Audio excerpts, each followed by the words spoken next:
Hi, it's Miss Shine, reading Chapter 12 of Stuart Little, called The Schoolroom. While Dr. Carey was making repairs on the car, Stuart went shopping. He decided that, since he was about to take a long motor trip, he should have the proper clothes.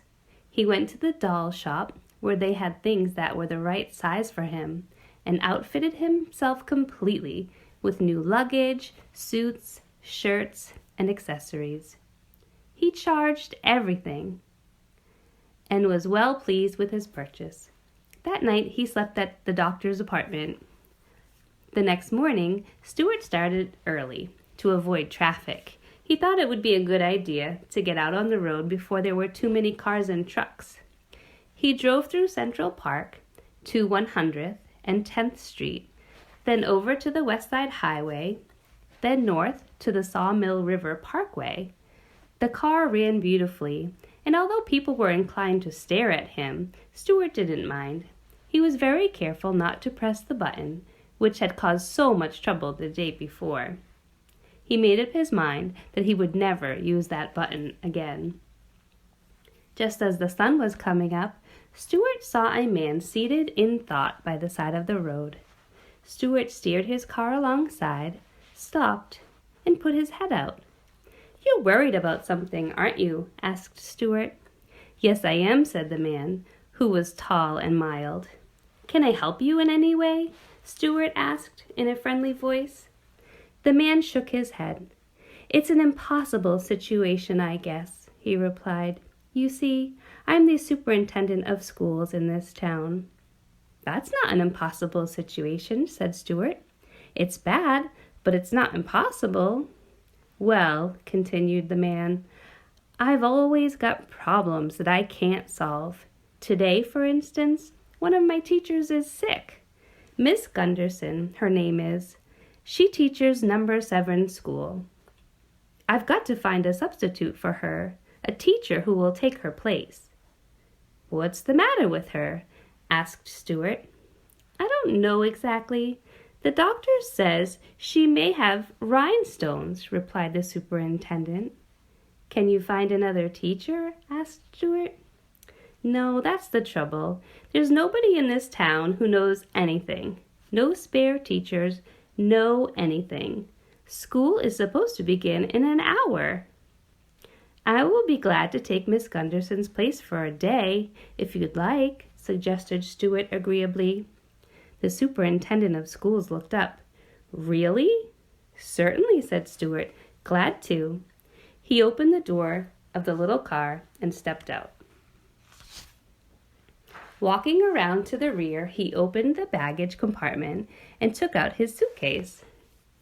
"If I'm to conduct a class in a schoolroom, I'd better take off these motoring clothes and get into something more suitable," said Stuart. Stuart climbed the bank, went into the bushes, and was back in a few minutes wearing a pepper and salt jacket, old striped trousers, a Windsor tie, and glasses. He folded his other clothes and packed them away in the suitcase. "Do you think you can maintain discipline?" asked the superintendent. "Of course I can," replied Stuart. "I'll make the work interesting, and the discipline will take care of itself. Don't worry about me." The man thanked him, and they shook hands. At 9:15, the students had gathered in school number 7. When they missed Miss Gunderson and word got round that there would be a substitute, they were delighted. "A substitute?" somebody whispered to somebody else. "A substitute! A substitute!" The news traveled fast, and soon everyone in the schoolroom knew that they were all to have a rest from Miss Gunderson for at least a day, and were going to have a wonderful experience of being taught by a strange teacher whom nobody had ever seen before. Stuart arrived at 9. He parked his car briskly at the door of the school, stalked boldly into the room, found a yardstick leaning against Miss Gunderson's desk, and climbed hand over hand to the top. There he found an inkwell, a pointer, some pens and pencils, a bottle of ink, some chalk, a bell, 2 hairpins, and 3 or 4 books in a pile. Stuart scrambled nimbly up to the top of the stack of books and jumped for the button on the bell. His weight was enough to make it ring, and Stuart promptly slid down, walked to the front of the desk, and said, "Let me have your attention, please." The boys and girls crowded around the desk to look at the substitute. Everyone talked at once, and they seemed to be very much pleased. The girls giggled, and the boys laughed, and everyone's eyes lit up with excitement to see such a small and good-looking teacher, so appropriately dressed. "Let me have your attention, please," repeated Stuart. "As you know, Miss Gunderson is sick, and I am taking her place." "What's the matter with her?" asked Roy Hart eagerly. "Vitamin trouble," replied Stuart. "She took vitamin D when she needed A. She took B when she was short of C. And her system became overloaded with riboflavin, thiamine, hydrochloride, and even pyridoxine, the need for which in human nutrition has not been established. Let it be a lesson for all of us." He glared fiercely at the children, and they made no inquiries about Miss Gunderson. "Everyone will now take his or her seat," commanded Stuart. The pupils filed obediently down the aisles and dropped into their seats, and in a moment there was silence in the classroom. Stuart cleared his throat. Seizing a coat lapel in either hand to make himself look like a professor, Stuart began. "Anybody absent?" The students shook their heads. "Anybody late?" They shook their heads. "Very well," said Stuart. "What's the first subject you usually take up in the morning?" "Arithmetic," shouted the children. "Bother arithmetic," snapped Stuart. "Let's skip it." There were wild shouts of enthusiasm at this suggestion. Everyone in class seemed perfectly willing to skip arithmetic for one morning. "What next do you study?" asked Stuart. "Spelling," cried the children. "Well," said Stuart, "a misspelled word is an abomination in the sight of everyone. I consider it a very fine thing to spell words correctly, and I strongly urge every one of you to buy a Webster's Dictionary and consult it whenever you are in the slightest doubt." "So much for spelling. What's next?" The students were just as pleased to be let out of spelling as they were about arithmetic, and they shouted for joy, and everybody looked at everybody else and laughed and waved handkerchiefs and rulers, and some of the boys threw spitballs at some of the girls. Stuart had to climb on the pile of books again and dive for the bell to restore order. "What's next?" he repeated. "Writing," cried the students. "Goodness," said Stuart in disgust. "Don't you children know how to write yet?" "Certainly we do," yelled one and all. "So much for that, then," said Stuart. "Social studies comes next," cried Elizabeth Gardner eagerly. "Social studies comes next," cried Elizabeth Gardner eagerly. "Social studies? Never heard of them," said Stuart. "Instead of taking up any special subjects this morning, why wouldn't it be a good idea if we just talked about something?" The students glanced around at each other in expectancy. "Could we talk about the way it feels to hold a snake in your hand and then it winds itself around your wrist?" asked Andrew Greenlaw. "We could, but I'd rather not," replied Stuart. "Could we talk about sin and vice?" pleaded Lydia Lacey. "Nope," said Stuart. "Try again." "Could we talk about the fat woman at the circus? And she had hair all over her chin," begged Isadore Feinberg reminiscently. "No," said Stuart. "I'll tell you. Let's talk about the king of the world." He looked all around the room hopefully to see how children liked the idea.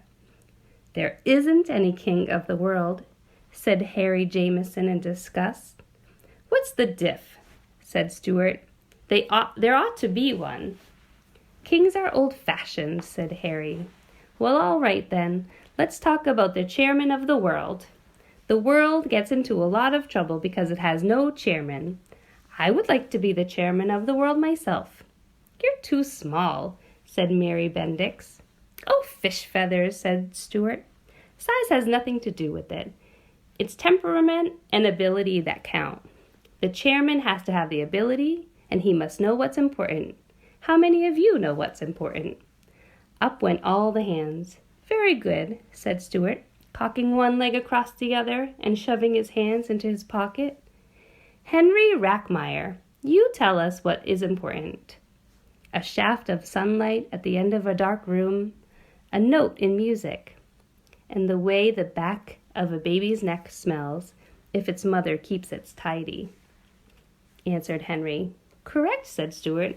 "Those are important things. You forgot one thing, though."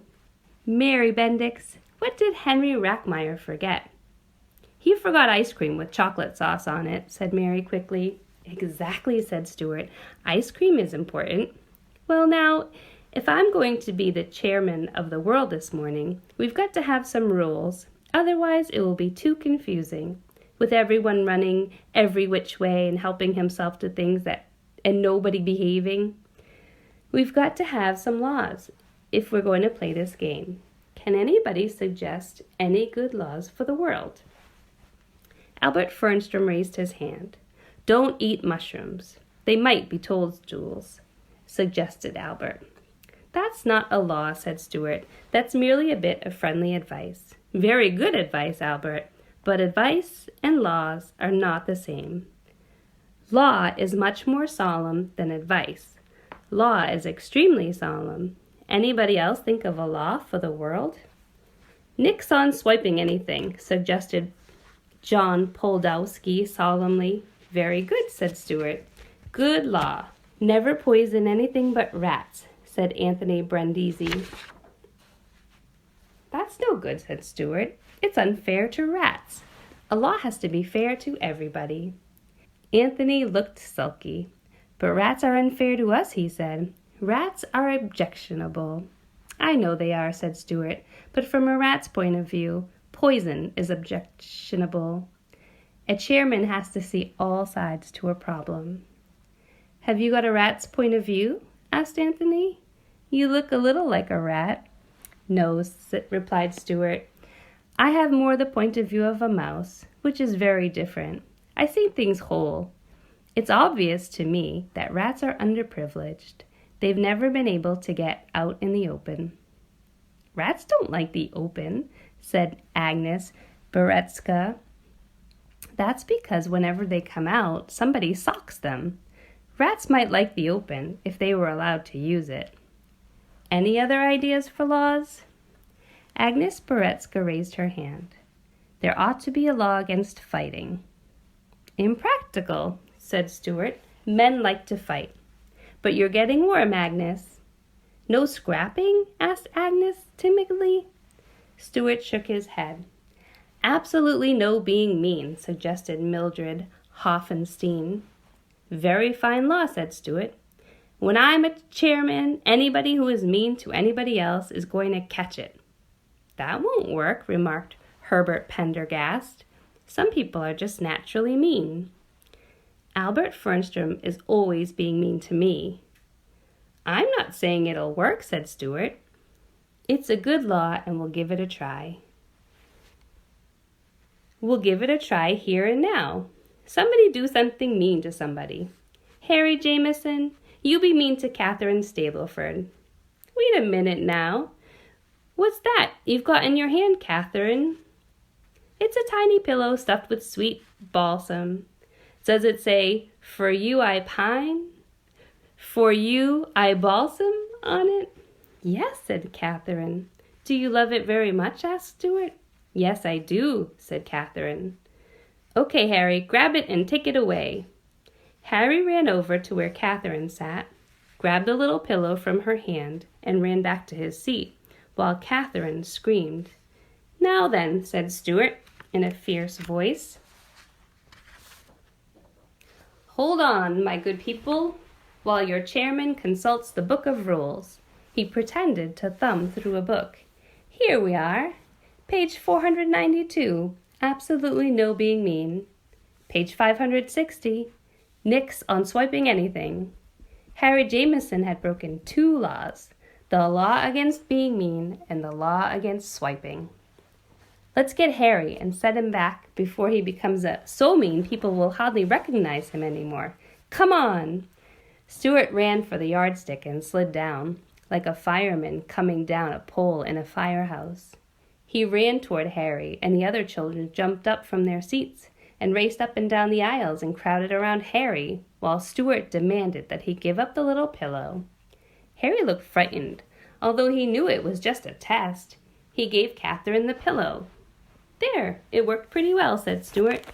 "No being mean is a perfectly good law." He wiped his face with his handkerchief, for he was quite warm from the exertion of being chairman of the world. It had taken more running and leaping and sliding than he had imagined. Catherine was very much pleased to have her pillow back. "Let's see that little pillow a minute," said Stuart, whose curiosity was beginning to get the better of him. Catherine showed it to him. It was about as long as Stuart was high, and Stuart suddenly thought what a fine, sweet-smelling bed it would make for him. He began to want the pillow himself. "That's a very pretty thing," Stuart said, trying to hide his eagerness. "You don't want to sell it, do you?" "Oh, no," replied Catherine. "It was a present to me. I suppose it was given to you by a boy you met at Lake Hopatcong last summer, and it reminds you of him," murmured Stuart dreamily. "Yes, it was," said Catherine, blushing. "Ah, yes," said Stuart. "Summers are wonderful, aren't they, Catherine?" "Yes, and last summer was the most wonderful summer I have had ever in my whole life." "I can imagine," replied Stuart. "You're sure you wouldn't want to sell that little pillow?" Catherine shook her head. "Don't know as I blame you," replied Stuart quietly. "Summertime is important. It's like a shaft of sunlight." "Or a note in music," said Elizabeth Aikson.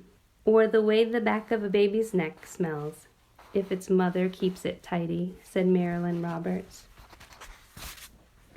Stuart sighed.